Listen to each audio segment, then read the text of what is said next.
التوأم الصامت أو بالإنجليزية The Silent Twins، فيلم درامي أمريكي من إخراج أغنيسكا سموتشينسكا، سيناريو أندريه سيجل. اتعرض الفيلم لأول مرة عالميا في مهرجان كان السينمائي لعام 2022 في 24 مايو، وبعدها اتعرض في الولايات المتحدة في 16 سبتمبر لنفس السنة.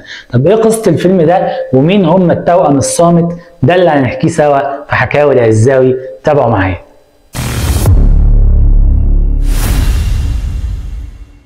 القصة بتبدأ من عند الزوج أوبري والزوجة جلوريا، واللي خلفوا بنتين توأم هما جون وجينيفر. في الوقت ده لاحظت الأم إنها لو بعدت البنتين عن بعض فإنهم بينفجروا من العياط وما بيبطلوش إلا لما يرجعوا تاني مع بعض. ولما كبروا كان عندهم حالة اسمها اضطراب الكلام، وده ظهر لما الأب والأم لقوهم بيكلموا بعض بلغة غير مفهومة ومفيش أي إنسان يقدر يفهمها. واستمرت البنتين على كده لسنين، والأمر زاد غرابة لما البنتين بطلوا يتكلموا نهائي. في المدرسة البنتين كانوا متفوقين بس ما كانوش بيتكلموا أبدا، وتعرضوا للتنمر من نص طلاب المدرسة بسبب غرابتهم. أما النص التاني فكان بيخاف منهم بسبب غرابتهم كمان في كل شيء. البنتين كانوا بيقفوا ويقعدوا ويتحركوا مع بعض كأنهم إنسان واحد بس مقسوم نصين. كمان ما كانش بيبان على وشوشهم أي تعبيرات لحزن أو فرح أو غضب أو حتى بكاء، وبيتجاهلوا الحديث مع أي شخص يحاول يتكلم معاهم. حتى في البيت ما كانوش بياكلوا مع حد، وبياكلوا سوا في أوضتهم وهم لوحدهم. حاولت الأم إن هي تخرجهم من الحالة دي عن طريق إن هي تجبرهم على القعدة مع العيلة وقت الغداء. الأمر ما نجحش في كده، وفضلوا بالساعات بدون أكل، الأمر اللي خلى أمهم قلبها يحن وتسيبهم يرجعوا أوضتهم عشان ياكلوا مع بعض. كمان البنتين كانوا في المدرسة وقت الطعام بيروحوا المكان منعزل بعيد عن صحابهم وبياكلوا وهم متخبيين. لما بقى عمرهم 12 سنة أمهم عرضتهم على دكتور مختص، واللي قال ليها إن حالتهم اسمها الصمت الانتقالي، وهي حالة مرضية الطفل بيختار فيها عدد قليل من الناس عشان يتواصل معاهم وبيتجاهل باقي الناس. لكن حالة التوأم ده اختاروا إن هم يتواصلوا مع بعض وبس. تم نقل البنتين بعد كده المدرسة من بتوع الحالات الخاصة، وفعلا حالتهم اتحسنت شوية وبقى يضحكوا. واكتشفت المدرسة ان هم بيتكلموا انجليزي بطريقة غريبة صعب ان حد يفهمها منهم، خصوصا ان هم كمان كانوا بيتكلموها بسرعة. لما وصلوا 13 سنة حالتهم اتحسنت بس قربوا اكتر لبعض، وكتبوا في مذكراتهم ان هم كانوا بيتمنوا يعيشوا حياة عادية، وان كل واحد منهم او كل واحدة منهم بتتمنى ان يبقى لها حياتها الخاصة، بس هم حاسين ان هم شخص واحد.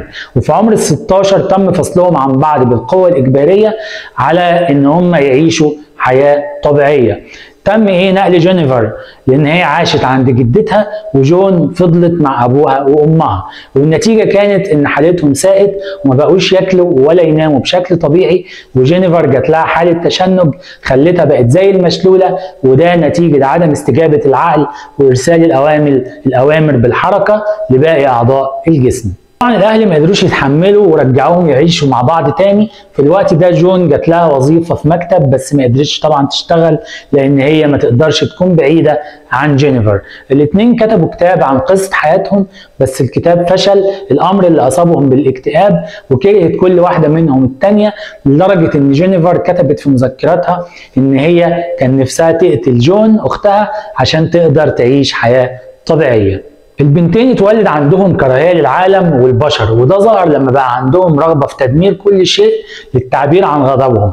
فحرقوا مبنى للتخزين واللي كان وقتها فاضي، بس الحريق طبعا مسك في المباني اللي جنبه، وبسبب كده تم القبض عليهم وسجنهم. وبعد شهر تم تحويلهم لمستشفى الامراض العقليه، وقررت المستشفى ان هي تفصلهم عن بعض، وكانوا بيبعتوا لبعض رسائل.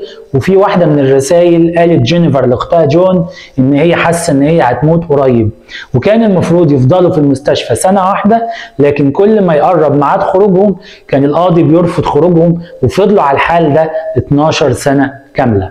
كتبت جون قصيدة بتقول فيها: كنا ذات مرة اثنين خلقنا لنكون واحدا، والآن لم نعد اثنتين من خلال الحياة بل أصبحنا واحد. وتاني يوم من كتابة القصيدة تموت جينيفر فجأة رغم ان هي ما كانتش مريضة. الغريب كمان ان جون ما تأثرتش لما عرفت بموت اختها وكأنها كانت عارفة.